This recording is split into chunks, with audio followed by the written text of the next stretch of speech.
Hello and welcome to the next episode of the Taylor Made or the Taylor Real Estate Podcast. Today I have Zack Kelly on with me. He is a fellow real estate agent here in Kansas City. Zack, how are you doing today?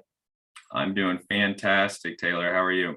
I'm doing well. Thanks for coming on. So glad to have you on, and looking forward to get to knowing you a little better. So we'll just jump right in here. So tell us a little bit more about you. Did you grow up in Kansas City? Tell us a little bit about your background before we get into what you do. Absolutely. So I grew up in Kansas City, specifically kind of Leawood area. Went to grade school at Nativity Parish School. Then I went to high school at St. Thomas Aquinas. After that, I decided I wanted to play college lacrosse. So went to Rockhurst University. Thought I was going to be an engineering student.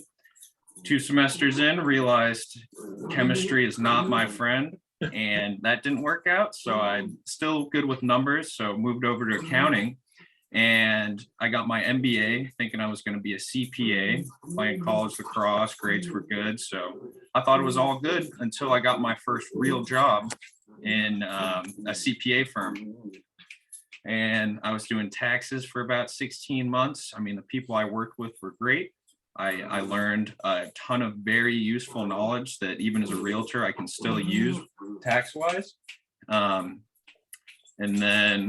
one day came along where I was getting into these bigger business returns, and I realized I keep doing more work.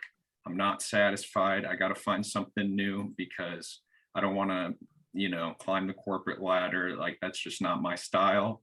And I've always been driven by competition, doing sports, college lacrosse. So I was looking at, insurance, real estate, different sales positions. And when I got talking with Kathy Kaler in my interview, it sold me right there. They did a personality test, 100% basically extrovert, love talking to people, networking. So I fit just right in. And that's kind of how I got into it. Awesome. So when did you get started, or tell us a little bit about your real estate journey so far? When did you get licensed? Who have you worked with so far, that sort of thing? Yeah, so I started in September. We had our training, and so I was kind of out of the nest per se by October.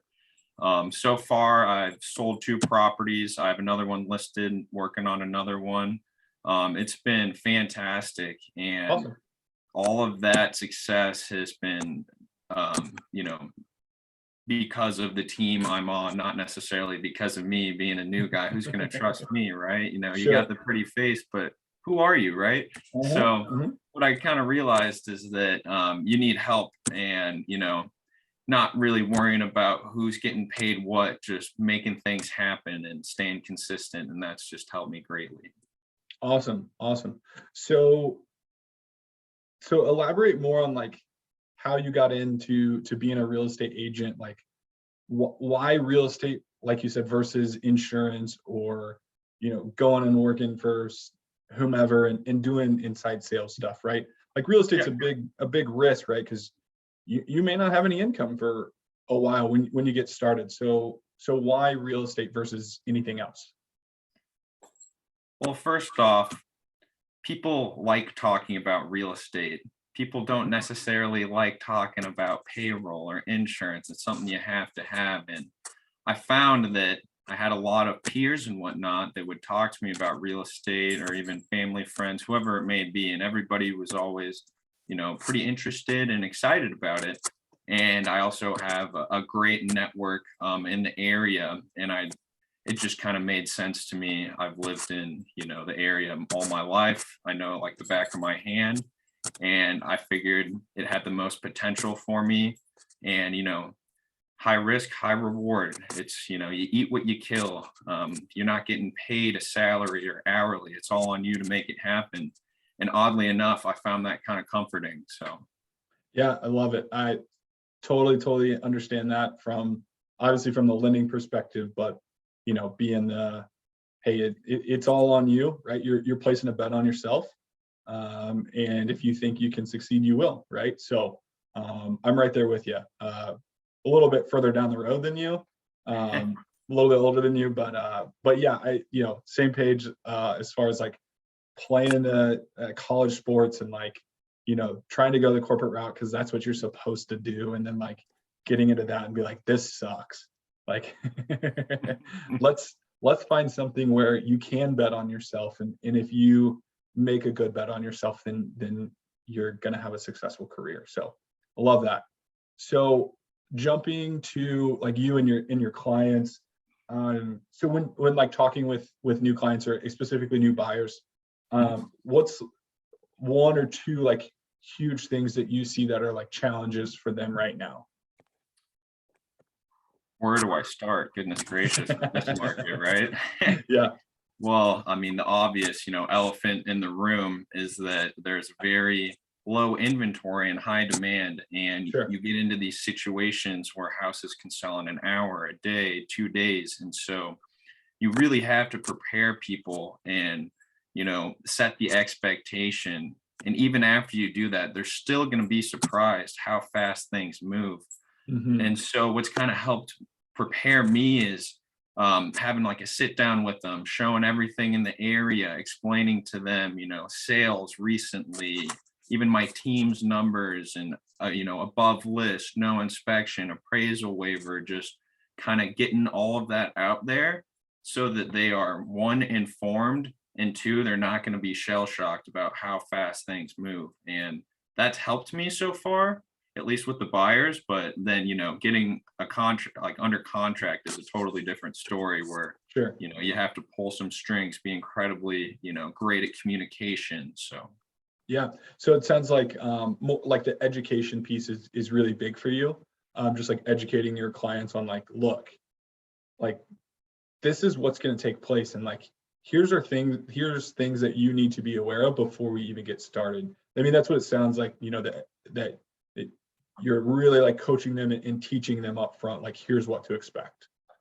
exactly. And it's easier for me to coach because I actually coach at my old high school, Aquinas, defensive coordinator for lacrosse, and kind of crossed over from that player to coach. And that helps me communicate on top of that, like coaching style wise. So.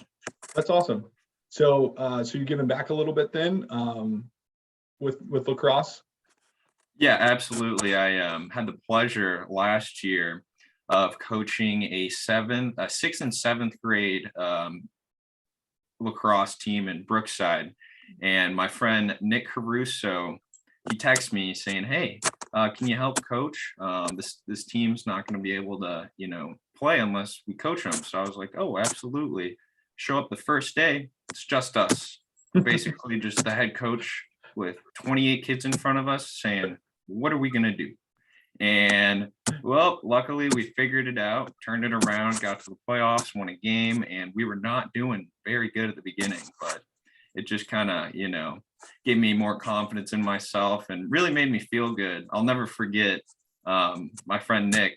He promised all the kids snow cones after the game if we won, and we won in overtime. So we had to buy them all snow cones. So I was like, man, That's Nick, you're really making me pay up right now. This is like yeah, 20 snow cones. that's a great story. I mean, that'll be something like you'll remember for forever. Like Oh, that's awesome. So absolutely. cool. Good for you on that. All right, so a little off track, but getting back into real estates and clients. So Yeah. when it comes to buyers, like if they come to you, they're like, Zach, hey, I want to buy a house, but like I don't have this. Like what's this, or what's the biggest myth or like misconception that people come to you like, I can't buy a house because of this. And you're like, well, you actually can. So how I describe that is, Taylor, in all my years of doing real estate, it's been like one, but I've never found anybody the perfect home. There you go. If there's, if you don't like the cabinets, but the rest of the house is perfect, you can fix the cabinets for, something affordable. You just have to really highlight everything that it has that they want and how that might outweigh just one little defect, and kind of just break it down for them, show them all the other houses out there, compare them and say, this has everything else that all the other houses don't, and you're just caught up on this one thing. Sleep on it if you can, because it might be gone tomorrow. And if it's gone tomorrow, don't blame me, okay? So that's more or less, you just have to be very upfront, honest, and just weigh the risk and reward, and just how much do they value that one little piece, or maybe Sure. it's a larger piece in comparison to the whole house and all the other benefits that it provides to them, and fits their needs. Awesome. Yeah, I love that. To just like, hey, there's no such thing as a perfect house.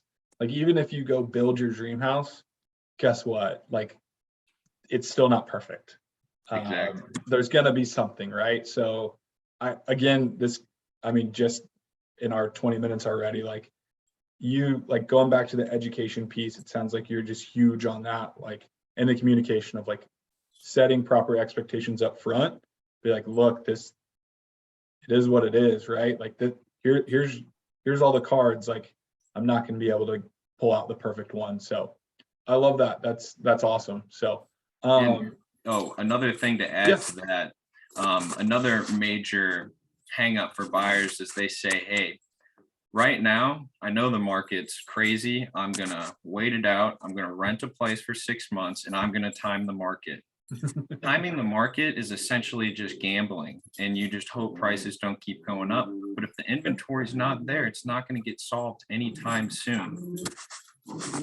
So, Yeah, no, absolutely. So and yeah, I then, feel yeah, like I was going to say kind of one way that I overcome that objection.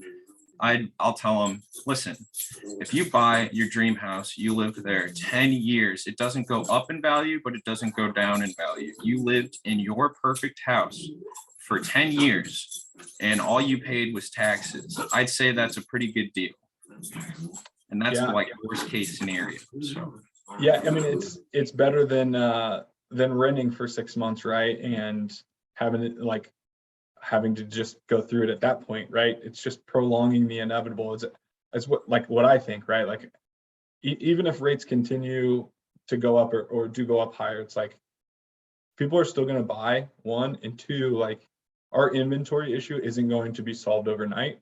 So it, it's not going to, in 6 months, things aren't going to change that drastically. So I'm a big like why wait person, like, just jump in and do it. So and on top of that, who wants to move twice? Everybody there you already go. hates moving in the first place. Yep. Now it's only costing you more money because you got to move again.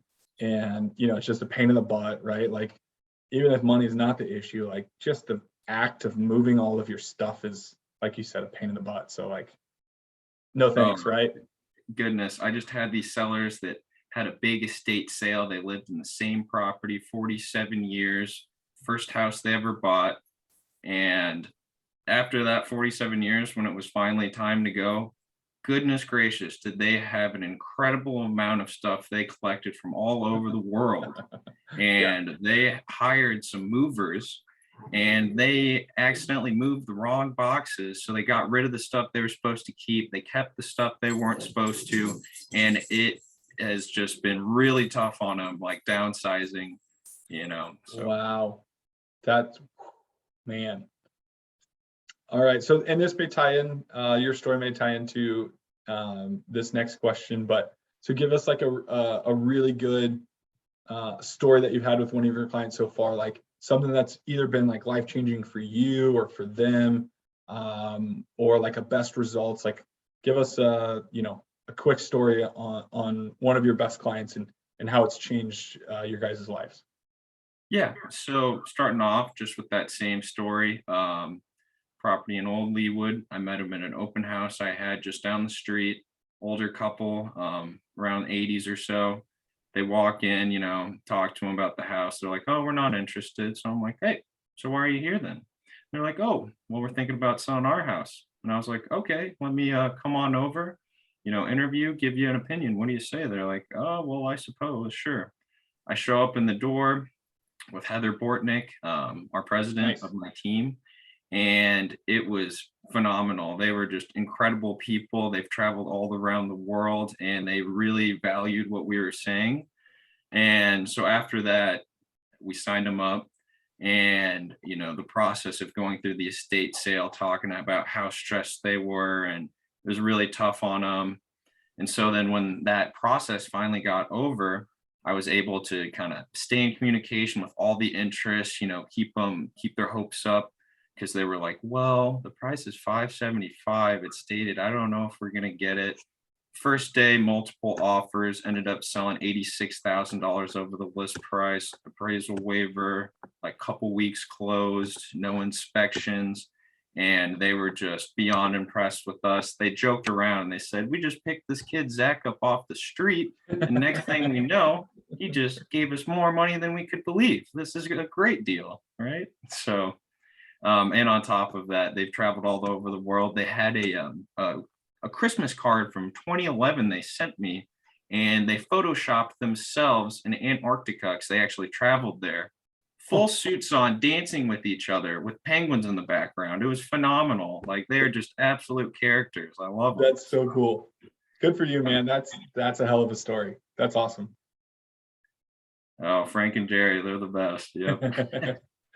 All Oh, right. and Well, yeah, that's I was just gonna say, Jerry does not use technology either. Like, doesn't answer her phone, doesn't have email. I don't know how she does it. Like, so you have to like anytime you need an amendment signed or like anything, you had to like drive to their house and hang out for 30 minutes and no, luckily the husband Frank, he had everything stored on the computer, and he just, created an email, no problem for her. It was that's so cool. funny. Yeah. That's cool.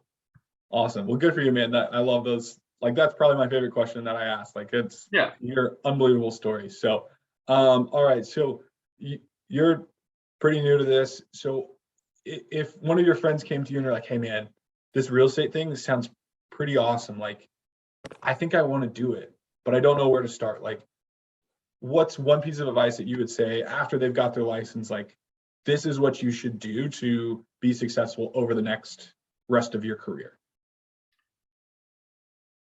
So I would start off by saying, join some type of team. You need support, you need structure, you need people to tell you what to do and what not to do. Because as a new agent with very little real estate experience, you're not going to know what to do. And so you need that help. I had previous jobs where I didn't have that structure, and it was incredibly difficult to start and kind of, get my feet from under me. Because I just didn't have the training, the support. I had no IT help. Luckily, I'm pretty good with technology, but when it comes to some things, you just need a little help. Mm-hmm. And so what I realized is that just having that structure just helps you out tenfold when it comes to gaining confidence and knowing what to say. And when you don't know what to say, you have somebody that you can call, like a mentor or somebody to help you out if you need an answer right here, right then. And then other things like listen to real estate podcasts like this one, or like Tom Ferry, or just anything at all, just to kind of get the lingo, understand what some objections are, what problems you're gonna face, and then other people have ran into those same problems and told you exactly what to do. Another thing that I've done is memorize these cheesy scripts where it sounds kind of like, oh my gosh, is that really a response? But what it really does is it just prepares you for questions that you're not really ready for. And you just immediately, you don't have to say, a script exactly how it goes. You can make it your own, but Mm-hmm. it definitely prepares you ahead of time. On top of that, I would say put in consistent effort. If you're not getting open houses, not making calls, not calling your friends, I don't really see how you're going to have success if you're not doing that consistently. You might have one big sale and then you're at the top of the mountain, and where's your pipeline? Where's your next lead? Like, you got to Sure. be consistent. Think outside the box.